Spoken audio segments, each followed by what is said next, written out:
Leksiyamızdan devam hürmetli vatandaş. Bugünkü islağa 2022 yıl 4. ayının 22. günü. Endiki mavzu, endiki mavzu emas yukarıki leksiyanın devamı vatandaşım. Şunda toxtab qalğanlığının səbəbidir. Prezident Joe Biden Ukrayna askeri qism əvətməydiğallığını, Rusiya bilan bevosita urushga kirmaydiganligini ko'rsatgan edi. Bunda qilganda 3-chi dunyo urushi kelib chiqadigan xatardan ansiragan edi. Amerika va Yevropa ittifoqining boshqa joylardagi ittifoqdoshlar Rossiyani embargo qilish bilan Ukrainani harbiy qurol-yarog' bilan ta'minlab, Ukraina ishlariga aralashib, Ukraina mudofaasiga yordam berdi. O'tmishda Amerikaliklar chet ellarda urushga qatnashish qarshi turib, Amerika davlat rahbarlarining texnik ko'p harakat qo'llanib, Iroq yo'qotish harakatlariga mumkin bo'lgan aralashishni cheklab keldi. Lekin bu qatam Rossiyaning Ukrainadagi zo'ravonligi Amerika xalqini g'azablantirdi. Qunnipyak Universiteti 4. ayning universiteti 13. gün e'lon qilgan yaqindan birga el rayini tekshirishda 82% Amerikalik Rossiya Ukraina urush jinoyati o'tkazdi deb hisobladi. 75% Amerikalik urushning taxmi dahshatlik bo'ladigan payti taxi yetib kelmadi deb hisobladi. 68% Amerikalik u yerda Ukrainada yuz berayotgan qirg'inchilikni Amerikaning cheklab qoladigan axloqiy majburiyati deb hisobladi.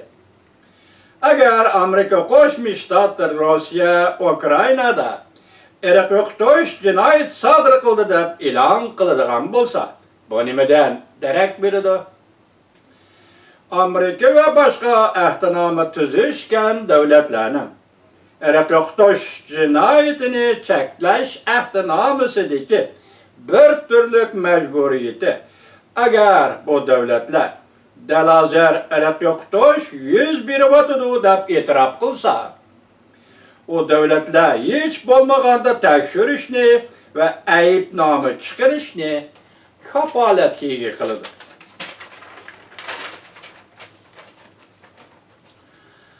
Bu ahdnomada mundaq jakarlangan.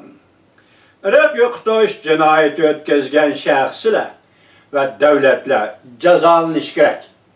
Birlashgan Davlatlar Tashkilotining Iroq yo'qotishni cheklash ahdnomasi da mundaq belgilangan. Iroq yo'qotish jinoyati o'tkazgan shaxslar va davlatlar jazolanishi kerak. Orqaga tortadigan har qanday urinish tarmor qilinishi kerak. Bir necha 10 yildan beri Amerika davlat rahbarlari Iroq yo'qotish degan bu iborani ishlatishdan saqlanib keldi. O'ziga besim paydo bo'lishdan saqlanib keldi va Amerikaning harakat qo'llanishidan saqlanib keldi.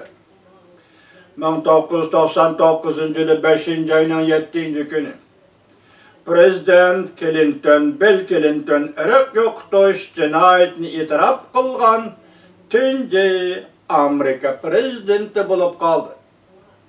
Prezident Bill Clinton Serbiya armiyasining Kosovo Alban irqiga etnik tozalash Iroq yo'qotish elib borganligini e'lon qildi.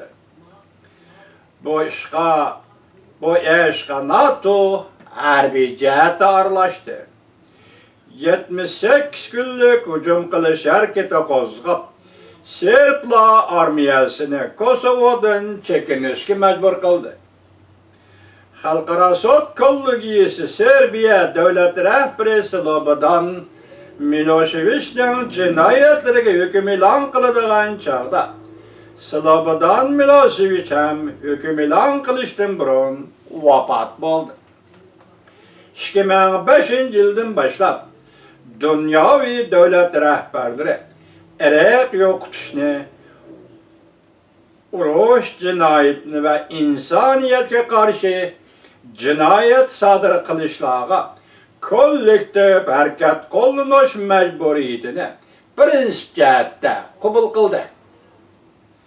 Demek bugünkü Uyguristan meselesi kollektif hareket kollanış mecburi dairesi ki mesele deydiğen bolsak ondaqda vakit kaçan ahire kabzasını bir okuydu Allah vatandaşım.